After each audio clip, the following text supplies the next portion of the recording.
प्रधानमंत्री कृषि सिंचाई योजना होननाय बेनि आन्दाराव आंनि समस्थियाव माखासे प्रजेक्ट लानाय जादोंमोन स्किमि दा बे हिसाबै बिसोरनो जों बेनिफिसियारिफोरनो माखासे बे स्किमनि आन्दाराव जिफोर दं बेखौ दा खालामना होबाय थादों दिनैहाय जोङो मिनि पावार टिलार माने जितु रटारि टिलार होननानै बुङो फिसानो साबसिडि माने नोङो मा होनो 90% साबसिडि 10% बेनिफिसियारि होनांगौ बेखौ दिनैहाय बेवहाय मा होनो बेनिफिसियारिफोरनो राननानै होनाय जाबाय बिनि उनाव माखासे माइ हाग्रा आरो गांसो हाग्रा मेसिन बेखौबो दिनै राननानै होनाय जाबाय बिनि उनाव स्प्रे मेसिन दं बेखौबो दिनै राननानै होनाय जाबाय बिनि अनगायैबो माखासे गोबां स्किमफोर दं लासै लासै बेखौ जोङो खालामलांजोबनो नागिरदों दा मोनसे जोंनि बेवहाय मोनसे माबाया मा होनो ग्रुपआ सलार बाल्ब बेवहायनो फेक्टरि बानायनानै बेवहायनो बानायदों दा बिसोरो साबसिडि 50% मोनगोन टटेल प्रजेक्ट कस्टआ माने 4 लाखनि दा 2 लाख थाखा बिसोरनो दिनैहाय होनाय जादों गतिके बे रोखोमनि माखासे स्किम बिनि उनाव सेल्फ हेल्प ग्रुप रिभल्विं फान्ड गासिबो बेफोरखौ साननैसोनि गेजेराव बे मा होनो सेप्टेम्बर लास्टनि गेजेराव नङाब्ला अक्ट'बरनि फार्स्ट उइकनि गेजेराव फ्राय माने होजोबनाय जागोन बे स्किमनि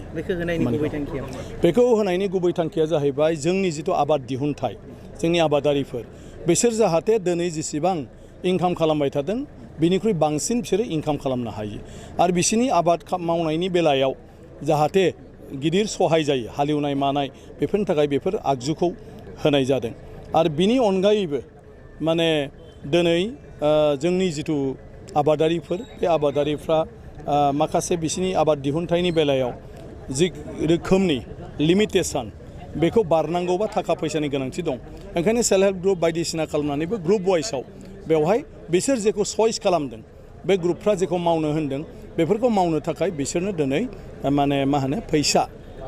फान्डनि बेबस्था खालामना होनाय जादों बे स्किमाव गतिके आंनि समस्थियाव गोबांथार बिजिडिसिनि आन्दाराव बे स्किमा सोलिगासिनो दङ आरो बेखौ जों दा माखासे आगोलावनो जों खालामबाय आरो दिनैबो जों बेखौ खालामगासिनो दं माखासे समाव जे आबादारि बिथांमोना गोबां समस्यायाव गोलैनो गोनां जायो जायनि जायगायाव बोथोरनि जायगायाव बा माने ना बेफोर गासिबोआवनो दिनै गभर्नमेन्टनि जिथु हाबाफारिफोर बेखौ आङो माने मा होनो ग्रासरुट लेभेलाव इमप्लिमेन्ट खालामनो नागिरदों सरकारनिफ्राय बेफोरनि थाखाय गोबां राहा दं नाथाय बे राहाफोरखौ जोंनि आबादारिफ्रा मोना दा बेफोरखौ मोनहोनांगौनि थाखायनो आं दिनै MLA जानानै बेखौ नाजाबाय थानाय जादों दा नैबेफोरबो मोनसे बिखान्थिमोन जे साफ्रोमबो आबादारियानो डाबल इनकाम खालामनांगौ आरो बिनि थाखाय बे माने स्किमनि आन्दाराव बे प्रग्रामनि आन्दाराव मानसिफोरखौ एवारनेस लाबोनानै बिसोरनो बेखिनि सहायखौ होनांगौ दा बे हिसाबै बेफोरखौ खालामनाय जादों आरो बाखि जि रोखोम बेबायदि मोनसे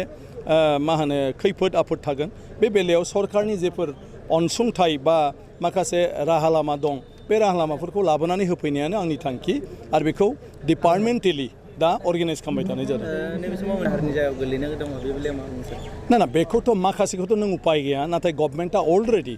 बेफोरखौ गासिबो नायजोबनानै राहा लागोन होननानै बुंदों गतिके आं सानो आबादारि बिफाना बिनि बेलायाव खामानि मावगोन जेरै उदालगुरिथिं गोबां तरबुजनि आबाद मावदोंमोन बेखौ आसाम बिधान सभायाव एग्रिकालचार मन्त्रि बिथाङा बेवहाय रोखायै बुंनाय जादों जे बेखौ नायनानै बिथांमोननो माबायदि मदद होनो हायो बेनि थाखाय राहा लागोन थ' डेफिनेटलि बेफोरखौ गभर्नमेन्टआ लागोन